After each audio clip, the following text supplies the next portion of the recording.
শুরু থেকেই কোটা সংস্কার আন্দোলনে শিক্ষার্থীদের সঙ্গে একাত্মতা প্রকাশ করে সাধারণ মানুষের পাশাপাশি সরব ছিলেন তারকারা। নিজ নিজ জায়গা থেকে করেছেন প্রতিবাদও।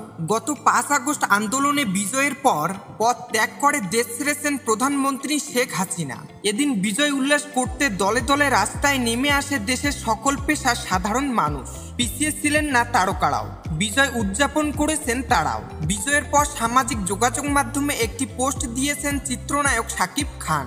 তিনি জানিয়েছেন, বৈষম্য বিরোধী ছাত্র আন্দোলনে যুক্ত সবার চাওয়া পূরণ হয়েছে, জয় পেয়েছে আন্দোলনকারী শিক্ষার্থীরা। কিন্তু এই জয়ের আনন্দ যেন আমাদের দেশের প্রতি, দেশের মানুষের প্রতি ভালোবাসা দায়বদ্ধতা ম্লান করে না দেয়। এই মুহূর্তে আমাদের সবার আরো বেশি সহানুভূতিশীল হতে হবে। মনে রাখতে হবে সবার আগে দেশ, দেশের মানুষ, দেশের ভাবমূর্তি এবং দেশের সম্পদ।